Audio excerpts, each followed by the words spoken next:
The Gators Breakdown podcast is ready to go. I'm your host, David Waters, and you can find me on Twitter at GatorDave_SEC. I counted them out. I'm not gonna lie. While sitting in the swamp and South Carolina goes up 14-0 early, and then 31-14 in the third quarter.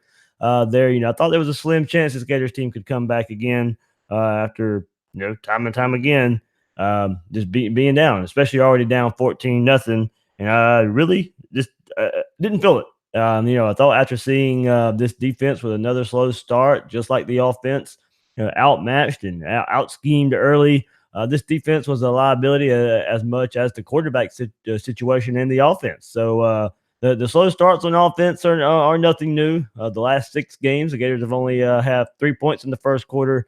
And that was last week, but this has been a defense the last 3 games that hasn't been ready. It led me to tweet later in the game once penalties started to add up, some predictable play calling. Yeah, Debo Samuel hit the 89-yard completion.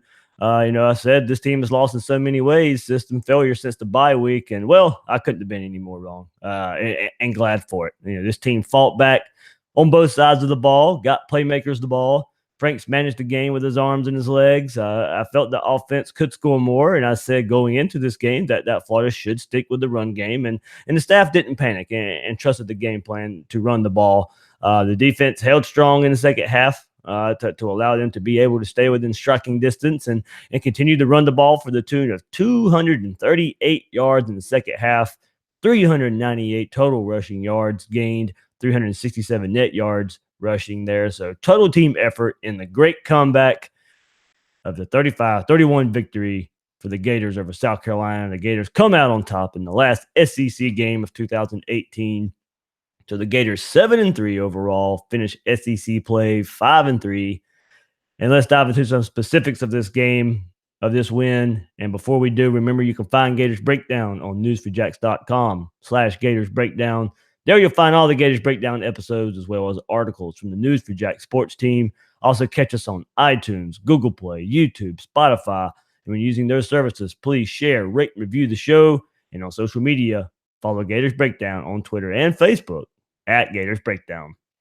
And of course, I think you guys know we should have to and really start with Feleipe Franks and his performance after getting pulled last week and all the talk surrounding Kyle Trask taking over until getting injured and in practice earlier this week. This was another well-managed game from Franks. That's what it was. It was a game manager type of performance here, much like we saw earlier in the season. He played within a safe game plan, wasn't asked to do too much down the field.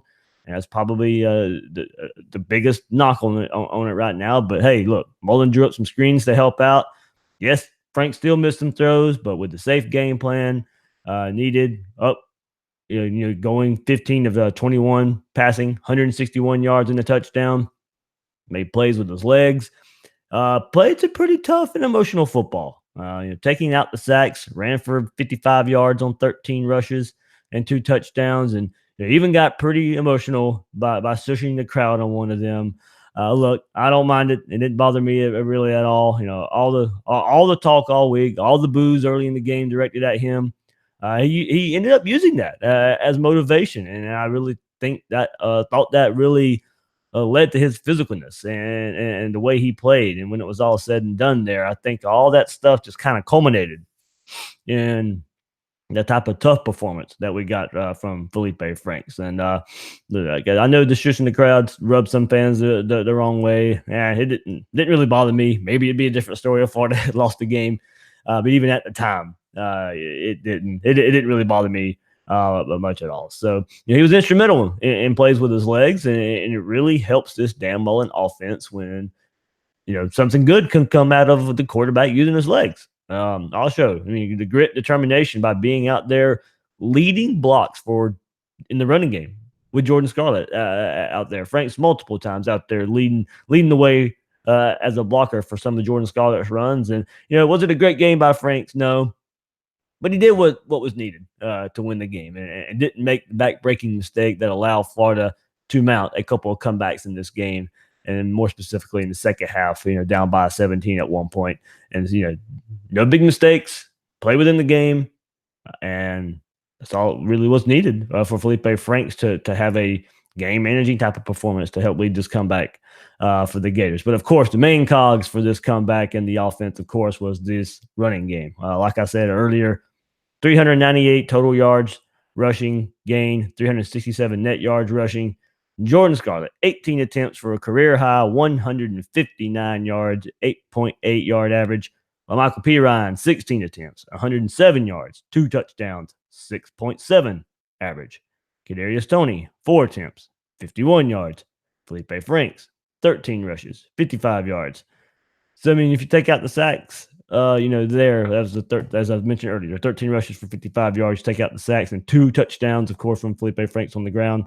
Now, this is a game where you go back to last week's episode and previewing this game. I wanted to see this Gator team stick to the run game, and boy, do they ever! With South Carolina and their banged up defense, mostly in the secondary there, but the Gators eventually wore the Gamecocks down. I mentioned it earlier, 238 yards rushing in the second half. Also, something we haven't seen much of lately are the chunk runs. And here, I'll go through the game and these chunk plays that were on the ground. 14-yard rush for Toney. 16-yard carry for Jordan Scarlett, 21 yards for Scarlett, 16 for P. Ryan, 25 for Scarlett, 13-yard run for P. Ryan, 21-yard run Scarlett, 23-yard run P. Ryan and a touchdown, 33-yard for Toney, 28-yard run Scarlett, 10-yard Scarlett. I mean, chunk plays, explosive plays made a heck of a difference in this game. And in the run game, something we haven't necessarily seen consistently of. And, what a time for it to show up when the Gators really needed it. And, sticking to that game plan of running the ball and not panicking there. So, and those explosive plays, the Gators were getting them on the ground. Those were 11 plays there that showed just how much the Gators were controlling the game in the trenches. And these running backs taking over Pro Football Focus. Showed a stat where Scarlett and P. Ryan combined for 34 carries, 266 rushing yards, and 133 of those yards being after contact. Half of their yards come after contact. So the Gators, these running backs, were ready for a tough physical run performance, and did they bring it?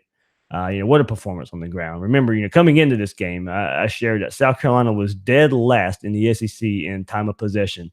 And that trend continued mostly because of this run game, as the Gators dominated time of possession in the second half. 9 minutes, 21 seconds in the third quarter, they had the ball, and 10 minutes and 48 seconds in the fourth quarter after being pretty much even in the first half in time of possession. The Gators dominated time of possession there for almost 20 minutes in the second half there. So Florida entered today ranked ninth nationally in fourth quarter rushing average, 6.33 yards a game. It averaged 7 yards a carry in the fourth quarter against South Carolina. 161 yards on 23 attempts in the fourth quarter. That's how you put away games. That's how you mount comebacks. And hey, they did it. Stuck to that game plan, as I said. And the Gators found something, wore down that defense. And in the fourth quarter, 23 attempts, 161 yards. So shout out to the offensive line as well for their bounce back performance after their worst last week of the season. I think, they protected well, definitely helped the backs get to the second level where the backs could get some momentum. And we saw the result. Florida logged its sixth game of 200 plus rushing yards this season. That's tying the 2012 Gators for most such games in a season, when the Gators posted 8 200-yard rushing games in 2009 there. So, they tied 2012 Gators for the most such games in a season since the Gators posted 8 200 rushing yard game in 2009. So, 6 games, 200 plus rushing yards. And look, coming into this season, that's kind of what we thought. That's kind of what we thought this offense would be built upon.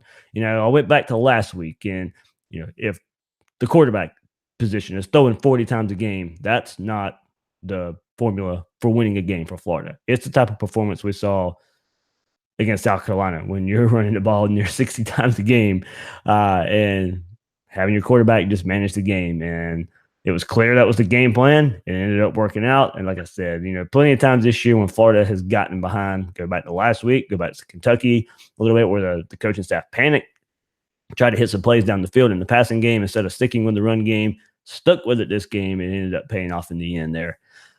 And also, look, when we saw the ball in Kadarius Toney's hands, we saw once again the type of impact he brings. 2 catches for 33 yards, so 16 and a half yard per catch there, and a touchdown.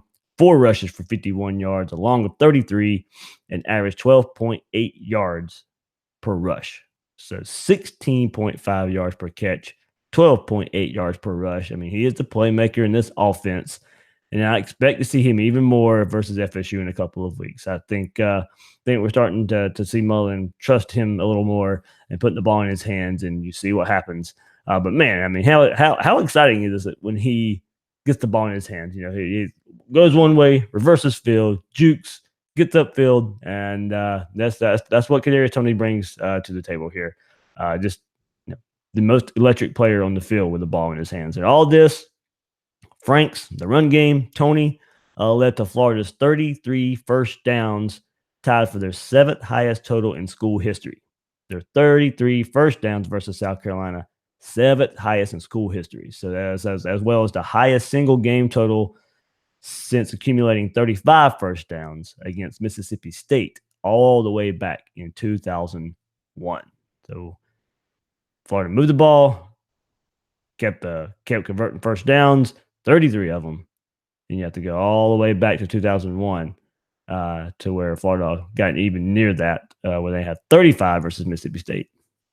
So, woo! I mean, it was there. The game plan was pretty simple. As long as the offensive line, I think, showed up, you know, we've seen what these running backs can do once the offensive line opens up some holes for them, get to that second level, break some tackles, and that's what we saw time and time again, especially in that fourth quarter for this Gator offense. So on the other side of the ball, yeah, you know, it was another slow start for this defense, but really clamped down in the second half. And, you know, look, no other stat worried me coming into this game than third down defense. It has been abysmal the last 2 weeks versus Georgia and Missouri. Georgia was 8 of 14 on third down. Missouri was 11 of 18 on third down. South Carolina started 6 of 7 on third down conversions in the first half.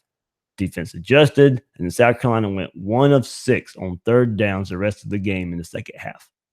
So from 6 of 7 third down conversions in the first half to 1 in 6 third down conversions in the second half. Look, now, I know we saw some of the same familiar problems in the first half. Trouble handling a fast-paced offense multiple times, especially early in the game. Florida was bringing in so many guys on and off the field, and it just looked like almost every play, a few guys would be running off the field, a few more guys would be running on the field. And I know during the first touchdown, Florida wasn't even hardly set because they were still bringing players on the field, and South Carolina scores an easy touchdown. But that settled down. We didn't see as much of it later on in the game, but not really getting why Florida's trying to substitute so much there, especially when South Carolina was moving a lot of up tempo. So I think that caught them off guard. But once again, the defense was caught off guard. So saw the tight end get lost in communication and beat the Gators defense once again for a touchdown. Busted play, slant play to Debo that goes for near 90 yards. But when it come down to crunch time, the fourth quarter, South Carolina only had 23 yards of offense. The Gators offense was rolling, and all they needed was the ball back. And the Gators defense kept giving it to them, and no better way to give it to them the last time off a C.J. Henderson interception to seal the game. The Gators' first turnover for us since Chauncey Gardner had an interception versus Vanderbilt. So hopefully the next couple of weeks, the Gators can figure out the slow start out on offense, but also on defense as well. You know, there's some things that teams are consistently taking advantage of there. But man, what a shutdown late in the game to a team in South Carolina that was finding ways to win close games the last couple of weeks. And the pass rush showed up in the second half as well.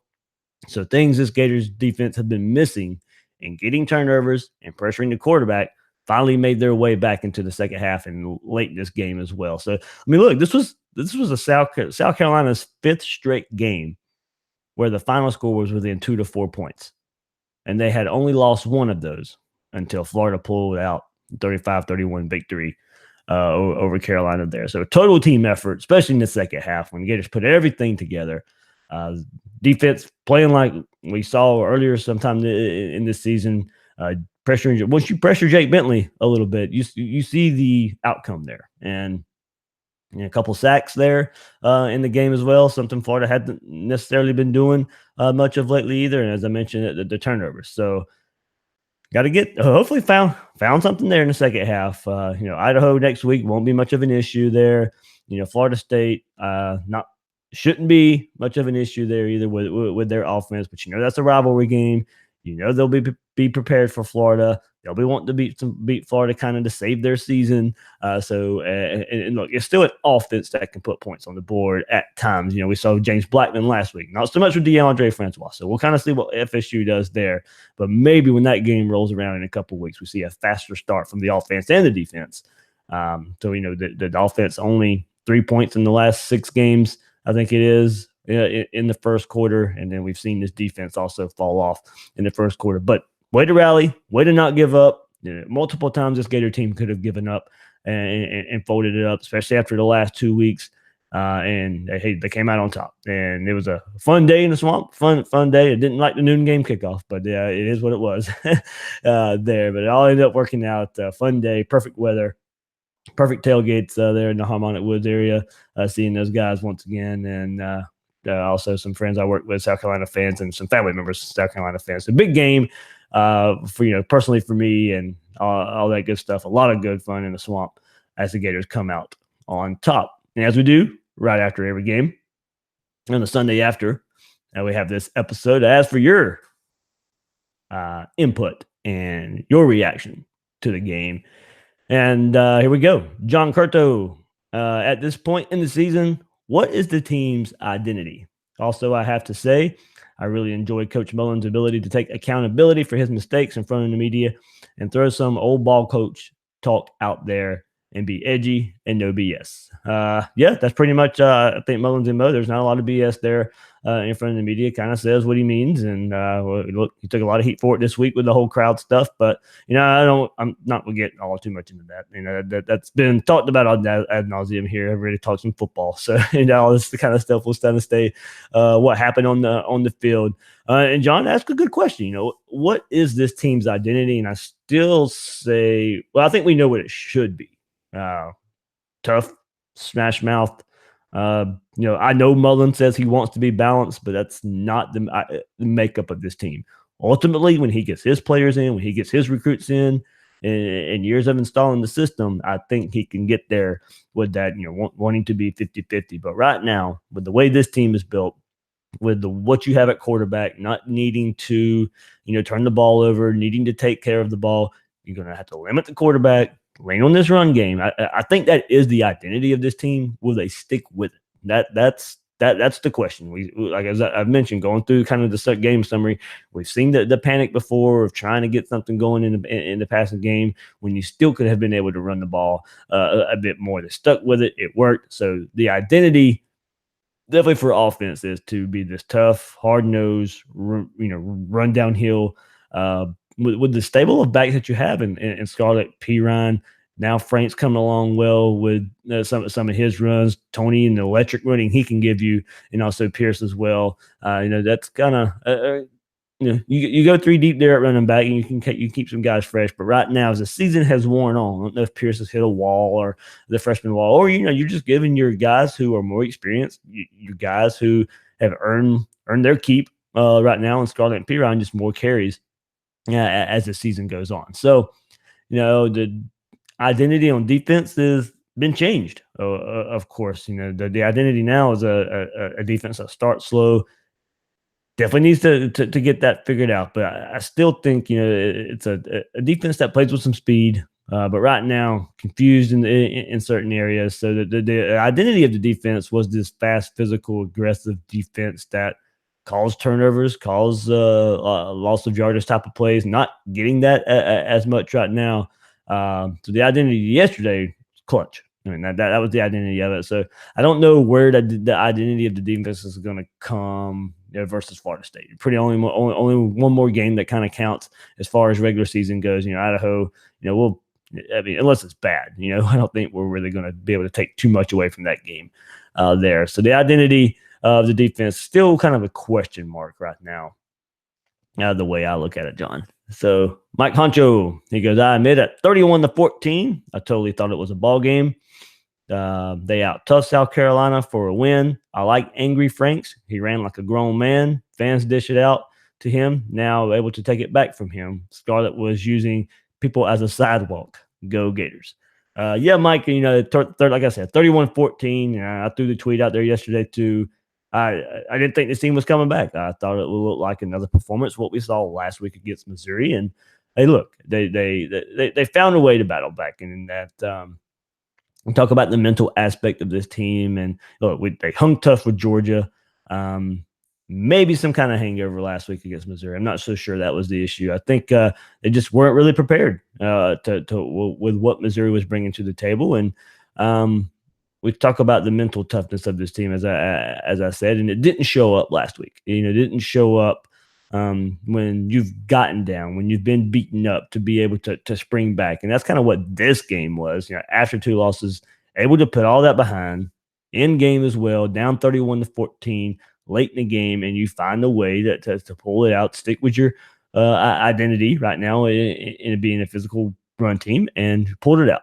So yeah, the part about I like Angry Franks, he ran like a grown man. I think I said, I mean, when going back to the shushing the crowd thing, I think he really fed into that. Did he get emotional? Yeah, he admitted so after the game as well. Maybe he shouldn't have done that, but that's the type of player he is. He's an emotional type of player. We've always kind of known that about him. Some of it's kind of been negative as far as the poutiness that we've kind of heard about, and Dan Mullen's even brought that up too. But it also can be kind of a positive when he takes it the right way, and he funneled all of that negativity and all that stuff, and kind of funneled it into fuel for him to kind of the performance that we saw yesterday. I thought some of the design runs that Dan Mullen gave him were really good. And of course, playing within those screen passes and letting those receivers do the work. I know a lot of people kind of shun on, oh, that's all he can do. Well, I mean, I won't say that's all he can do are the screen passes. It helps the offense as a whole. They're basically an extension run play, an extended run play there. Would we like to see him hit more downfield plays? Absolutely. But it kind of is what it is right now. It's play within the offense, play within the game plan the coaches give you. And I think everything will be okay there. Tried it last week, of course, missed the throws.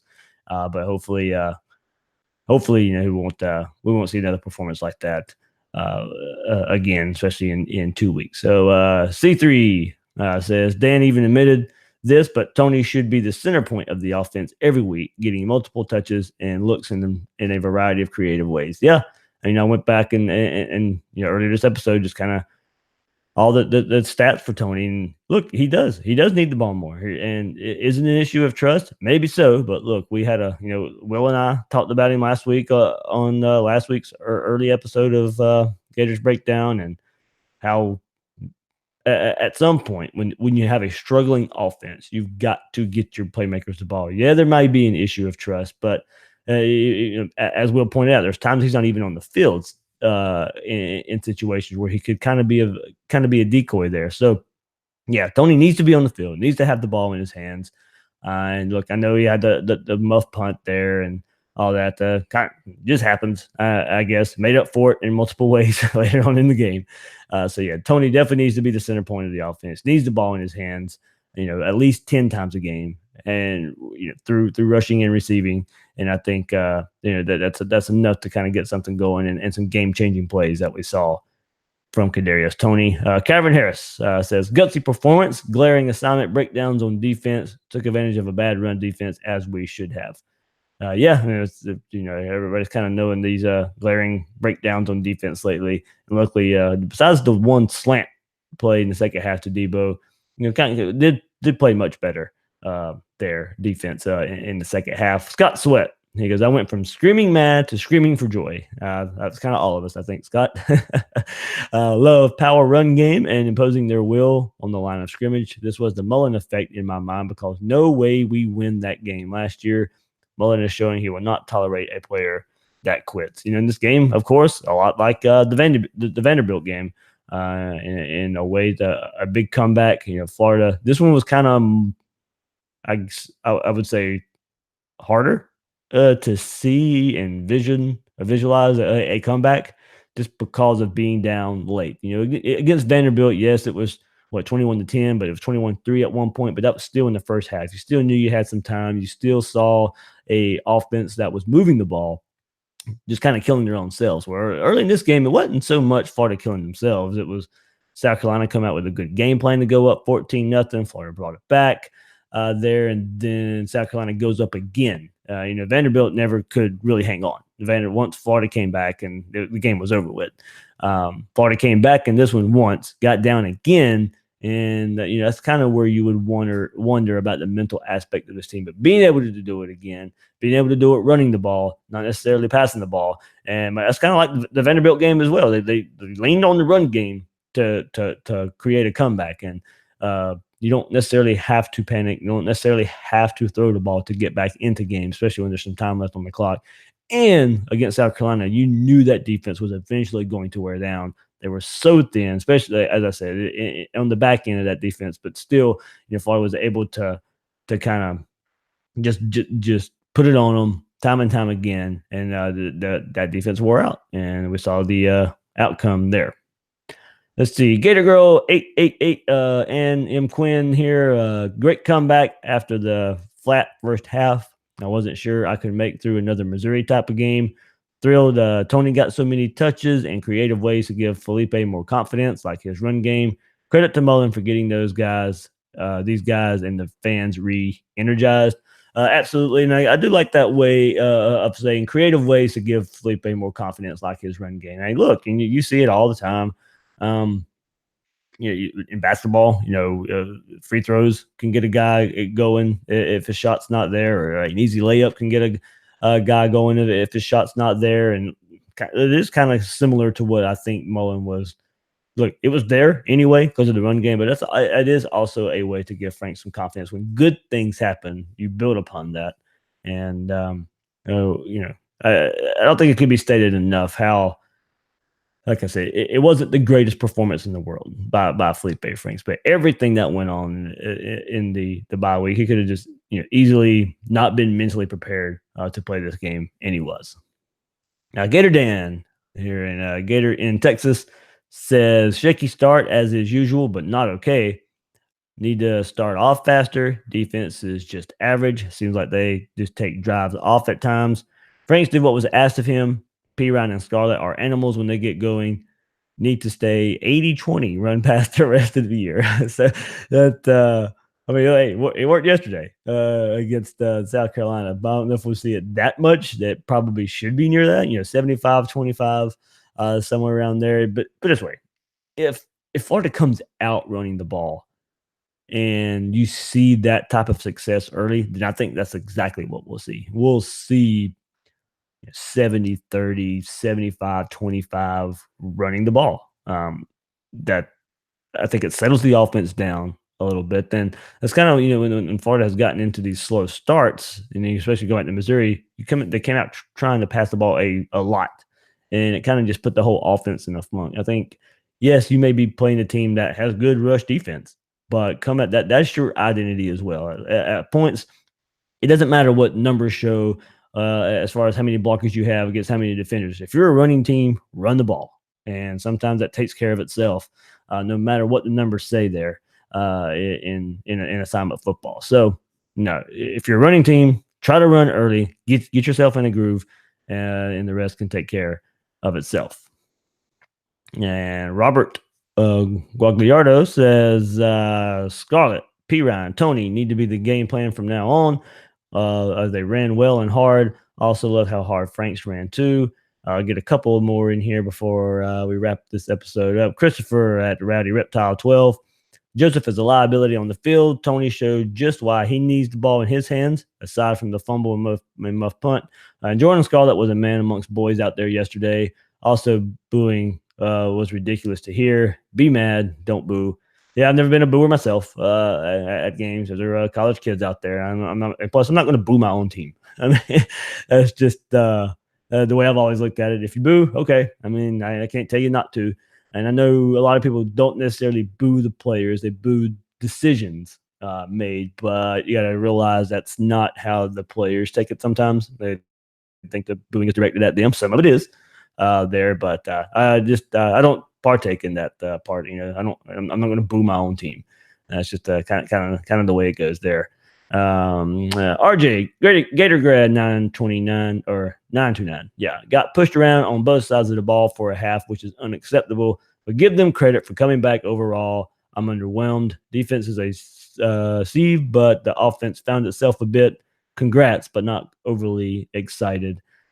Yeah, I mean, I guess you can look at it that way. It's you can be excited about the comeback, but overall not be. But I think it being the last SEC game of a mentally tough week there, and the way to fight back, you can be excited about that. Overall, maybe not, but this was a South Carolina team that was playing pretty well coming in the last 2 weeks, and a team that could very easily have not very easily, but a team that could match up well against Florida and did for a half there. So good win. I still think you can be excited about the win. I don't think it was. I don't think it was a game Florida shouldn't have won. I think the way it played out in the end, you could definitely say Florida should have won the game with the way they played for 4 quarters there. So I think you can be excited about that too. You can be excited about pretty much an easy week coming up against Idaho. Maybe you can figure some things out with kind of, I know coaches won't say it, but 2 weeks to prepare for FSU here. So, in the way FSU is playing, to take advantage there. So Tim Catlett says, last one here, says, really like seeing the energy back on the team. I didn't see any players pouting, which was a big improvement. I rewatched the game last night, and Frank's emotion and grit was awesome, but I saw all of the same shortcomings as a QB still there. So I don't think he's the answer. Ultimately, he's probably not. I know not too long ago, probably going into the Georgia game, we had this discussion, and I brought it out of the blue. I thought he would probably be the starting quarterback when Florida takes on Miami game 1 next year. I don't necessarily feel that way now. We'll see how it all plays out. We'll see where Emory Jones is at in his development. Kyle Trask coming back, but it will look like next year definitely a quarterback battle once again in the offseason. So yeah, I mean, still give him credit for what he did, and like you said, his emotion and grit was awesome. Yeah, I mean, there are going to be some shortcomings with Feleipe Franks. So said that coming into the season, and part of the reason I thought the game plan a lot more of these games would be to run the ball and protect him there, and that definitely seemed to be the case versus South Carolina. So does he have to be the ultimate answer for Dan Mullen? No, I mean, this is the beginning of the Dan Mullen era. This is a quarterback he was given, and he's Feleipe Franks isn't going to have to ultimately going to be what Dan Mullen is judged on, and whether it be year 1 or year 2, I don't think so. You'll give him time to get his quarterbacks in here, and then those are going to be his answers. When Dan Mullen gets his team, his roster, his quarterback in here. All right, so let's take a look around. First of all, I mean, thanks everybody sending the tweets out there. All your input, feedback, reaction to the Gators win, and also the fans out there that I saw at the game. I'm so glad to get to talk with so many of you out there and interact and talk Gator football, and not much better, but also just to kind of meet you guys personally, just instead of just behind the computer screen, and kind of I like meeting a lot of you out there and all the interaction here on Twitter as well. So let's take a look around what happened in the SEC and games of interest, of course, with Florida State, Miami. But here we go. 33-28, Missouri beats Vanderbilt. Kind of had to come back there as Vanderbilt opened up with 14 points in the first quarter. But ultimately, Missouri wins out 33-28. Texas A&M beats Ole Miss 38-24. And Kentucky took one on the chin to Tennessee, 24-7. Kentucky, after losing to Georgia last week, also now will lose their second straight game of the season, 24-7 against Tennessee. So Tennessee 5-5 now on the season, 2-4 in the SEC. Kind of bounced, nice little turnaround for them right now. With Kentucky, that's their third loss and their third conference loss of the season as well. So 5-3 in the SEC. They'll finish. Alabama 24-0 over Mississippi State. Alabama's second straight shutout there. Auburn, Georgia, good game for a little while till Georgia scores 17 in the second quarter. there to win 27-10. Pretty much the difference there in the second quarter. They scored 17 points, but 27-10, Georgia beats Auburn. And to end it out in the SEC, LSU 24-17 over Arkansas, 7-point win there. Arkansas had some chances late, but couldn't get anything going there. So number 7 LSU still hangs tough at the week after, pretty much getting destroyed by Alabama. So in a couple weeks, of course, we'll be looking at Georgia Alabama SEC championship game. So also, this won't be the third week in a row where the state of Florida's big three all lost thanks to the Gators winning. But Miami goes down in their fourth straight game, 27-21 to Georgia Tech. And Florida State gets destroyed by Notre Dame, 42-13. So, hey, look, this is definitely a chance and a time for the Gators to take advantage of these two teams struggling. Maybe you can take advantage on the recruiting trail. Definitely have to take advantage on the field in 2 weeks versus Florida State. Definitely can take advantage of the opening game next year when you play Miami. You get a back-to-back wins where you end the season beating FSU, start next season beating Miami. But these two teams are struggling right now. They're going to have a lot of questions going on in the offseason, kind of no matter how they finish the season right now, because both of these teams don't look good any stretch of the imagination right now, with Miami losing 4 straight games and FSU not being competitive in most of their games this year. So it's a game Florida must win in 2 weeks. And I think FSU has Boston College next week, maybe. Trying to go from memory there, but I can't really remember. So yeah, they don't really get a rest before the Florida game. Like Florida gets to play Idaho there. So Gators 35-31 comeback victory over South Carolina. Good day. I had by most in the swamp there, except for the South Carolina fans that made the track down. So good win for the Gators. Good win when it's all said and done. Of course, that's the end of the SEC season. Last big game in the swamp this year too. So 5-3. That's how Florida ends up in the SEC in Dan Mullen's first season here in Gainesville. So we'll have another episode of Gators Breakdown. This is recorded on Sunday. Next episode will be on Monday with Will Miles. We'll get his thoughts on the Gators win. His article you can go check out at readandreaction.com and see what everything that he's saying as well. Later on this week, not really much in previewing the Idaho game. I'm not going to bring an Idaho guest on or anything. That game's going to pretty much be all Gators and what the Gators do and should do in that game to walk out of there, hopefully with a pretty much injury-free type of victory. So I'm trying to do something different on Wednesday or something. I'll ask around and see if I can get somebody to come on, and maybe we'll talk some recruiting or something like that on Wednesday before heading into the FSU game and with early signing day coming up in about a little over a month and a half there. So I'll try and do something different on this Wednesday. We'll see how it all shakes out. So I'm your host of Gators Breakdown, David Waters. You can find me on Twitter at GatorDave_SEC. Guys and girls out there, thanks for listening to this episode of Gators Breakdown.